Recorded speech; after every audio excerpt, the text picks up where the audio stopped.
À quelques heures de la convocation de l'électorat pour l'élection des députés provinciaux et conseillers communaux, la Commission électorale nationale indépendante a invité ce lundi dans la salle de conférence du ministère des Affaires étrangères les mandataires des partis et regroupements politiques pour une session d'information et d'échange autour du processus en cours dans le contexte du cadre de concertation qu'elle organise régulièrement dans le but de présenter l'état d'avancement des opérations électorales. Depuis le début du processus électoral en cours, nous avons pris l'habitude de nous retrouver en concertation à la veille de chaque grande opération. C'est le cas encore aujourd'hui avec la tenue du cadre de concertation CENI, partis et regroupements politiques, candidates et candidats indépendants, en prélude à la double opération de réception et traitement des candidatures des députés provinciaux et des conseillers communaux.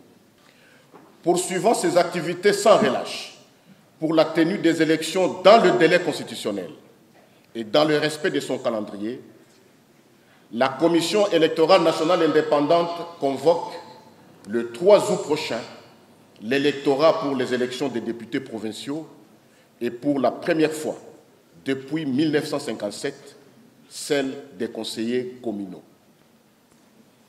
À nouveau, les bureaux de réception et traitement des candidatures seront ouverts là où la situation sécuritaire le permet sur l'ensemble du territoire national.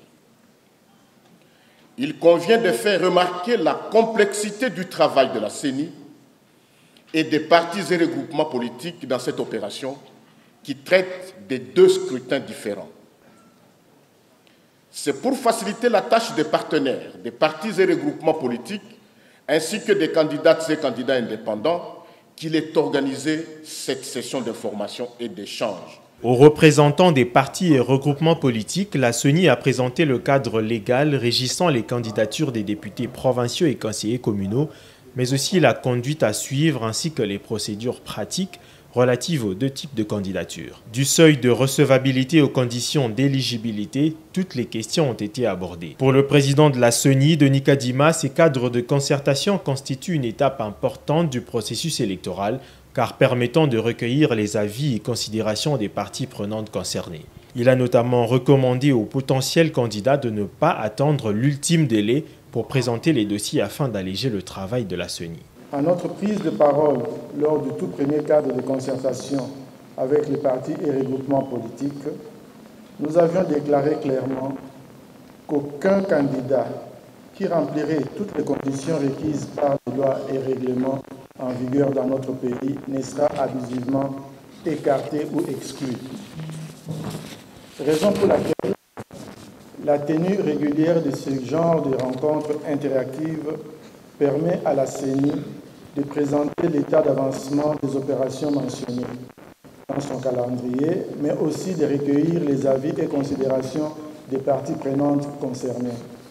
Il est important que vous n'attendiez pas l'ultime délai imparti pour présenter vos dossiers de candidature comme lors des dépôts d'élections des députés nationaux. Le temps est donc limité et le volume du travail est important pour la CENI, qui doit par la suite effectuer une analyse rigoureuse des différents dossiers lui déposés. Je doute donc que la CENI sera en mesure de prolonger la durée de la période de réception des candidatures pour la députation provinciale et l'élection communale. J'aimerais assurer ici que l'incendie qui a détruit l'entrepôt de la CENI de Bukavu n'est pas susceptible d'empêcher l'ouverture du BRTC dans la province du Sud-Kivu. L'élection des conseillers communaux est une occasion pour les partis et les regroupements politiques d'aller au-delà des gestes symboliques. Vous devez comprendre que l'avenir du pays dépend de l'insertion dans la vie politique d'aujourd'hui des jeunes qui vont faire la relève de demain. Car très souvent, ils ont été exclus ou tout simplement marginalisés dans les autres élections au profit des candidats plus expérimentés. Vous devez rendre la participation politique des jeunes plus significative et aussi efficace. et vous avez l'occasion durant ce cycle de le réaliser. Le patron de la centrale électorale a également condamné de manière ferme les actes d'intolérance de certains militants des partis politiques en cette période de pré-campagne pour aspirer à des élections apaisées dans un climat pacifique. Le week-end dernier, M. Delis Sanga et ses équipes ont été attaqués par des personnes se réclamant d'être membres de l'UDPS. Le même jour, des personnes se réclamant être des supporters de M. Martin Fayulu ont attaqué une des installations du parti Nouvel Élan de M. Adolphe Muzito. Si durant la période de pré-campagne, l'intolérance s'installe entre les compétiteurs, la CENI craint qu'il y ait une escalade de violence en période de campagne. Ces actes d'intolérance sont en contradiction avec les valeurs démocratiques que prône notre société et qui sont inscrites dans nos lois. Ces actes sont donc à décourager fortement.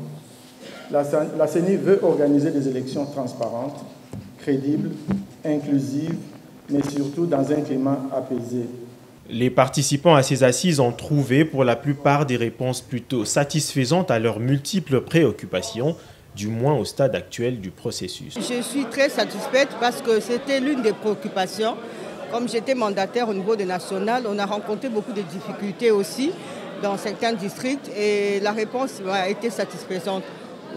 Il y avait la validité de l'attestation de naissance, il y avait aussi la mention guide sur les pages, sur le formulaire qu'on devait retirer au site de la CENI. Ça posait des problèmes à certains endroits, c'était un BRTC. Et je pense que le président a parfaitement bien répondu. Personnellement, j'étais mandataire à Lukunga. J'ai beaucoup aimé l'organisation du bureau de Lukunga. Et ils étaient très stricts, c'est vrai, mais j'ai beaucoup aimé l'organisation et la compréhension. On n'a pas eu beaucoup de dossiers retournés. Ils étaient compréhensibles. Ils ont facilité beaucoup de candidats à régulariser certaines choses. Et j'ai beaucoup aimé. Nous sommes satisfaits. D'abord, vous savez que la CENI avait instauré un cadre de concertation parti politique et la CENI. Mais avec le bureau précédent, ces cadres ne fonctionnaient pas bien. Et nous sommes très fiers aujourd'hui d'être pris en compte par notre partenaire, la CENI. Vous savez qu'il y a eu beaucoup de critiques lors du dépôt de candidature à l'élection à la députation nationale. Et nous avons voulu que ces erreurs-là soient corrigées.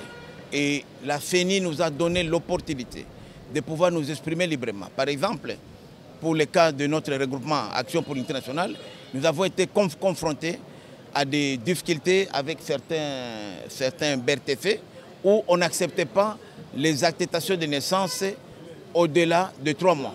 Aujourd'hui, la CENI nous a dit que ce n'est pas un problème.